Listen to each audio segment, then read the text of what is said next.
Jnana-kosha, Vedas, Samavedam, by pact.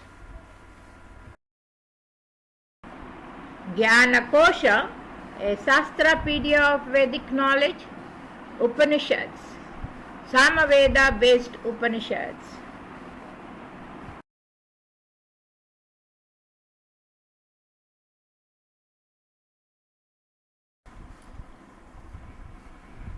ओम गणानां त्वा गणपतिगं हवामहे कविं कवीनामुपवज्रवत्तमं ज्येष्ठराजं ब्रह्मणान् ब्रह्मणस्पतकान् शृण्वन्नोतिभिः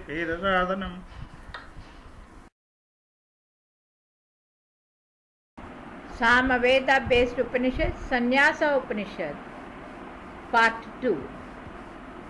I have no desire for the state of enjoyment, nor for abandoning enjoyment. Let come what may, let go what may. When the mind is quelled in itself and has become free of egoism, and when ideation is dissolved in itself, I remain alone happy. My enemy, duality, remains unobserved in the pure Atman of vibration alone, without ideation, egoism, mind and desire. Breaking the bonds of intense desires from the cage of my body, I know not where the female bird of non-ego has flown up and gone. He who has no egoism, whose intellect is not tainted and who is equanimous to all beings, his life shines bright. He who looks at this phenomenal world like an impartial witness with his mind being cool within, is freed of love and hatred, has his life blessed. He who understanding correctly abandons both the undesirable and the desirables and places his mind in its quiescence has his life blessed. When the connecting link between the object and the person who grasps it have vanished, peace comes well into being. When peace has established itself, it is called liberation. Like parched seeds, there is no more sprouting of worldly birth. The latent desires become pure in the heart of those who are liberated while living. Latent desires of a realized soul is purifying, highly proper, falls within the scope of pure nature, consists of meditation on the Atman and is eternal. It remains as if in deep sleep. Understanding without the mind is indeed said to be the individual consciousness. As it is of the nature of the quiescent mind, there is not the impurity of comprehension, of distinctions. Where the mind is rendered quiescent, there is truth and auspiciousness. It is the true state. It is omniscience and it is indeed complete satisfaction.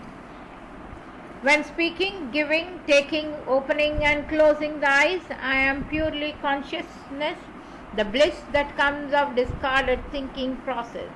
Having discarded the impurity of things to be known, rendering the mind thoroughly quiescent and cutting off the fire of the bond of desire, I am pure consciousness alone. I have set at rest thoughts good and bad. I am without worry, rid of ideation of the pleasant and the unpleasant. I am pure consciousness alone. Discarding the idea of oneself and another, taking no sides in worldly happenings and clinging to the Atman as an adamantine pillar, I am steady. I remain in my consciousness which is pure and without hopes, freed from desires and non-desires and devoid of both the undesirable and the desirables. When shall I get the inward joy while remaining in the state of self-luminosity? When shall I be in a mountain cave with my mind questioned? When shall I attain similarity to a stone by practicing distinctionless deep meditation? When while remaining dumb by the peace of partless meditation, birds of the forest will build their leafiness on my head. Having cut the trees of ideation and the creepers of intense desire of the forest of the mind, and having reached the broad plains of spiritual wisdom, I enjoy life happily. I follow that path of wisdom. I am alone and encumbered with attachment. I am successful in realizing the truth. I am liberated. I am without desire. I am partless and I desire nothing. The states of purity, strength, reality, heartiness, truth, true knowledge, bliss, tranquility, the rise of constant joy, fullness, true richness, the possession of effulgence and true oneness, the mendicant monk thus thinking on the true nature of his self and realizing his true nature, freedom doubts indeed become the one without an alternative. If one sorely afflicted recovers, renunciation in the prescribed order should be embraced. Shall not converse with a low caste woman, one fallen from virtue and a woman in his courses. The ascetic has no worship of gods nor witnessing temple festivals. The goal of asceticism is not one and the same heaven. The sorely afflicted and the Kuchika ascetics gain the world's Buhur and the Bhuvas respectively. The Bahutika ascetic, heaven Swarga, the Hamsa ascetic, the world of truth Satyaloka. The Turtitiya and the Udhuta ascetics attain supreme bliss in themselves by deeply meditating on the true nature of self according to the maximum of the vows. The practice of scripture study, which is distinct from meditation on the nature of the self, is useless like carrying saffron flowers, which are but a burden to a camel. The ascetic has not to practice the science of yoga or the Sankhya.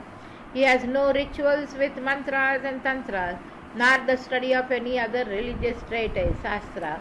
If there is, it is like adorning a corpse. Such an ascetic is far away from spiritual lore like a cobbler.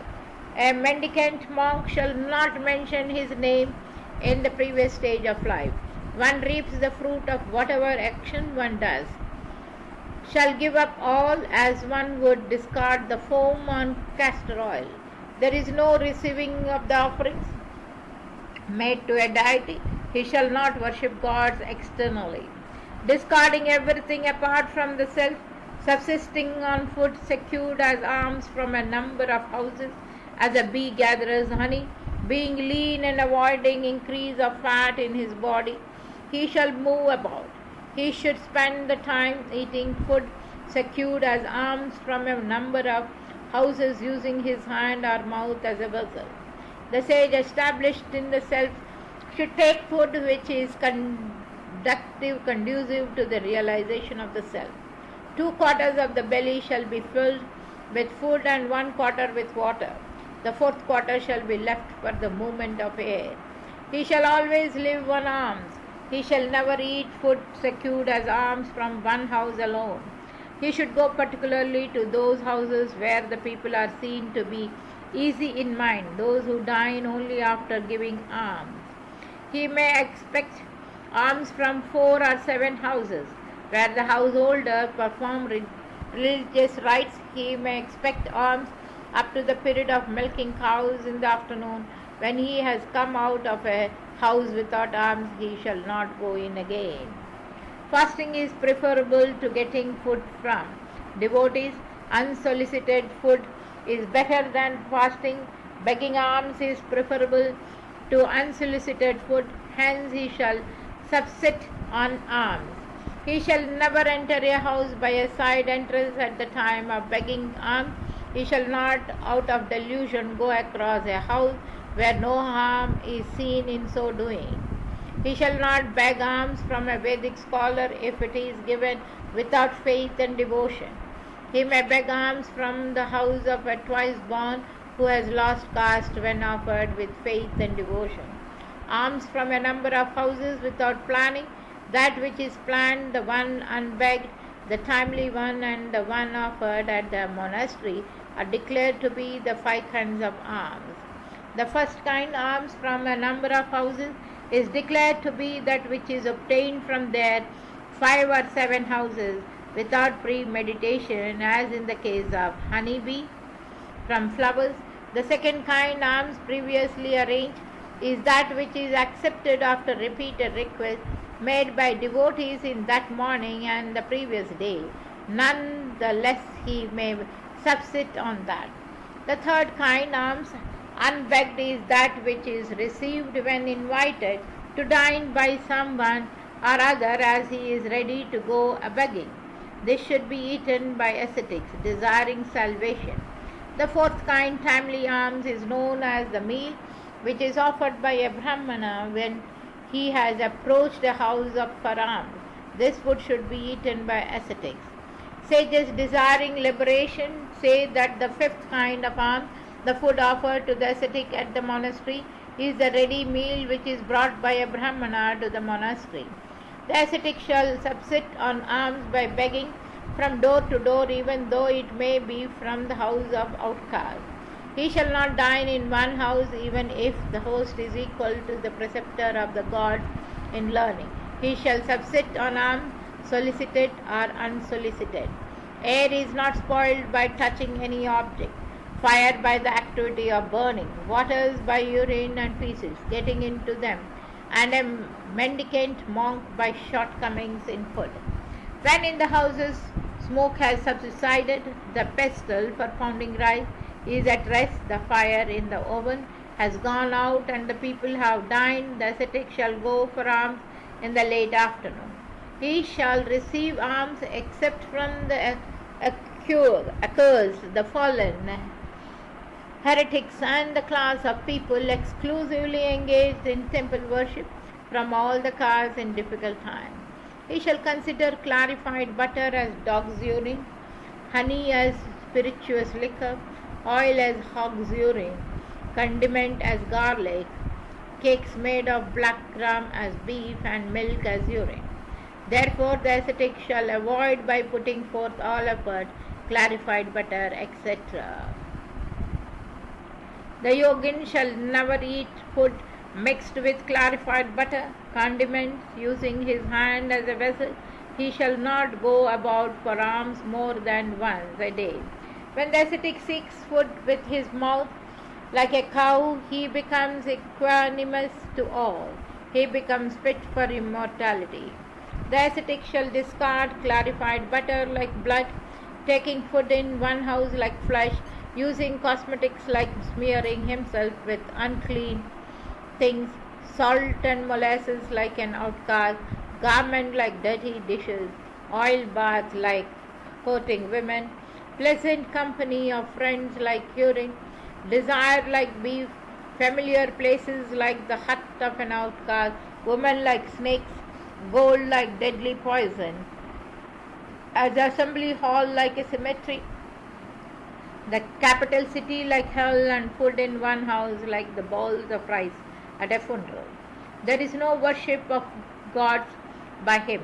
Discarding the way of the world, he shall become one liberated while living. Stay continuously in one place. Acquisition of begging bowl, collecting of staff, gathering disciples, sleep by daytime, and useless talk. These are the 6 sins of ascetics. Remaining continuously in one place except during the rains is said to be a stay asana. Acquisition of even a single vessel like the aforesaid vessel of God for daily use by an ascetic is said to be acquiring vessels. Collecting is declared to be the acceptance of a second staff for further use by one who has one already. The acceptance of disciples for personal service, profit, dignity or fame, and not out of compassion to help them is said to be gathering disciples. Vedantic learning is called day as it is illuminating. Ignorance is said to be night. Negligence in learning is said to be sleep during day. Expecting talk pertaining to the self and at the time of receiving alms, blessing and inquiries, any other talk is said to be useless talk. Food from one house, pride, envy, adorning with our cosmetics and flowers, chewing, beetle roll, oil baths, sport, desire for enjoyment, medicine to prolong life and retard old age, boasting, abusive language, pronouncement of benediction, astrological prediction, buying and selling, ritual, debate on ritual, transgression of the Guru and scriptures, conciliating, fighting, vehicle caught, white garment, release of semen, sleep by daytime, vessel for arms, gold, gum, nimrif, weapon, seed, enduring, severity, copulation, what is discarded by the yoga of renunciation, woes such as the duties of householder, family, etc., branch of Veda of his early days, all families of the father and mother, and wealth, all these are prohibited to the ascetic. If he resorts to them, he falls from the state of renunciation. A wise man, though very old, shall not trust in women, though very old. Even in very old patched garments, old cloths will stick when stitched. Immovable property, mobile things, seed, gold, gum, mirror, and weapon. These six an ascetic shall not take up as though they were urine and feces. An ascetic shall not take with him even a little provision for his journey, except when in danger. In hard times he may receive ripe corn when cooked food is not available. A mendicant monk who is not sick and a young monk shall not stay in any house. He shall neither accept nor give anything to another at any time. With a sense of humility, the ascetic shall strive for the welfare of being. Begging cooked or uncooked food, he falls from asceticism. An ascetic keen on feeding others, who accepts clothes and woolen garments or others as well as good clothes, undoubtedly falls. Resorting to the ship of unduality, he will gain liberation while living. For restraint in speech, he shall observe silence. For control over the body, he shall pass. For control over the mind, breath control, pranayama is prescribed. A being is bound by action. He gets liberated by spiritual knowledge. Hence, far-seeing ascetics do not perform action. Scattered or torn garments on roads, arms can be had everywhere. The earth is a wide bed. How are ascetics put to grief? The ascetic who offers the whole world as oblation in the fire of spiritual wisdom, having symbolically transferred the ritual fires to himself, that great ascetic is the true Agnihotran, the consecrator and maintainer of sacred fire. Advancement in the spiritual path is twofold, that of the she-cat and the she-monkey. Those who practice spiritual wisdom, jnana, are she-cats. The secondary way of apara Brahman is like that of she-monkey. The ascetic shall not speak to anyone unless he is spoken to, nor to one who asks improperly. An intelligent man, though knowing, should behave in the world as if he were dull-witted. When confronted with a mass of sins, he shall practice the repetition of the Taraka 12,000 times, for it cuts. The Supreme Brahman shines to him in 12 months, who gently repeats the Pranava 12,000 times every day. Thus ends the Upanishad. Om, let my limbs and speech, prana, eyes, ears, vitality, and all the senses grow in strength. All existence is the Brahman of the Upanishad. May I never deny Brahman, nor Brahman deny me. Let there be no denial at all. Let there be no denial at least from me. May the virtues that are proclaimed in the Upanishads be in me. Who am I devoted to the Atman? May they reside in me. Om, let there be peace in me. Let there be peace in my environment. Let there be peace in the forces that act on me. Here ends the Sanyasa Upanishad included in the Samaveda.